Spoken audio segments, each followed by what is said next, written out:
always curious to see if there's a different way to spiritually connect with them or to understand them more. I've never really heard a lot about that, but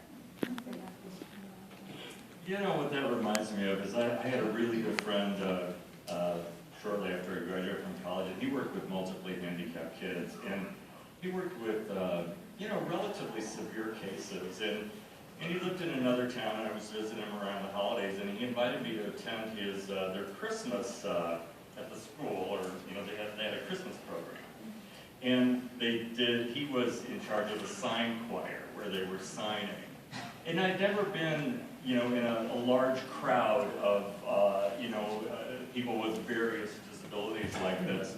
But you know what, I'll tell you, it was a beautiful experience for me, and there was so much love in that room, and it was eye-opening, and there's so much sensitivity. I mean, with these people, they can tell when you love them. They feel it here. Even if your mind is greatly diminished, or if you're diminished physically through handicaps, your heart's going to be open. Love is the universal language.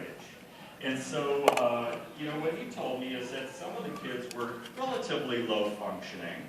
So obviously, for some of them, learning to tie their shoes would be like somebody, graduating from college. You know what I mean? It would be that much of an accomplishment.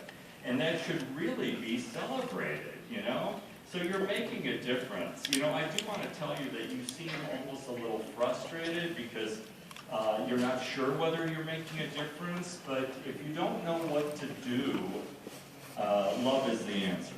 It's always the answer. It's never a mistake. You know what I mean?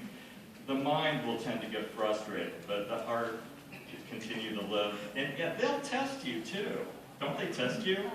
Oh my God. And I think sometimes they test you because they want to see where your love is. I mean, is it unconditional? I mean, is she going to stop loving me if I make a mistake, or if I do this, or if I do that? You know what I mean? So you have to be in a certain attitude that sees through all that, because they'll feel the love.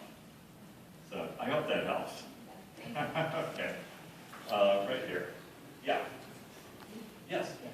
I've got some things that happen occasionally in my house. I was wondering if you could tell me who might be there or what's going on. I've got an air filter that will be running to stop for no reason. We'll turn it back on, it's fine.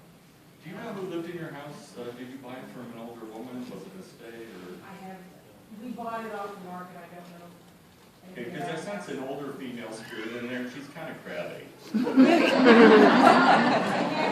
Recently, I had fire alarms that just go off. Yeah, So yeah. we take the battery out, so it goes off. She's almost always in a bad mood. So. Yeah, just something about the blinds. I have a couple different kinds of the blinds that will snap out. Yeah, and she does that to irritate you. You might need to have your house cleared. Do you find yourself getting irritated by this stuff? No, it's kind of curious at the moment, but it's like, I got a chime hanging in the corner, you have to yank my blinds out, and you just didn't chime, but then it's there, Nah, this one likes irritating you too much. Do you have a name? So, Do you have a name or anything? it's a name like Ella, Helen, an Ella, some sort of name. But you know those people. I mean, they're just crampy. Yeah, I think you need a clearing. I would have your house cleared. Okay, back here somewhere. Yeah, right there. So, do animals that people, when they pass, when they die, are they together? Oh, sure. Yeah, dead people often bring dead animals through. And I believe that animals have spirits. And I believe that animals are a lot like people. Like when I tune into animals, to me they're kind of just like people, except they're more honest, less complicated. They've got a lot of the problems. You've got smart ones, you've got dumb ones, you've got, you've got it all. And then you've got advanced animal spirits, and then you got the ones that are clueless. You know what I mean? But they reincarnate. I even had one dog that, oh my God, I feel like we had really bad karma from a previous lifetime. And I had to give that dog away. But yeah, they reincarnate. And when I had a German Shepherd who died, like a few days after she died, we buried her in my yard, and one day I was doing dishes at the kitchen window, and I saw the orb, her orb, rise up out of the ground.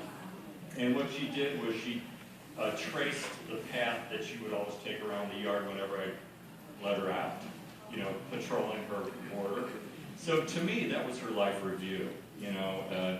Did she protect the property the way she was supposed to? You know, so they learn, they evolve, they reincarnate, and they do have a life after death, and often they do hang out with human beings who are also dead.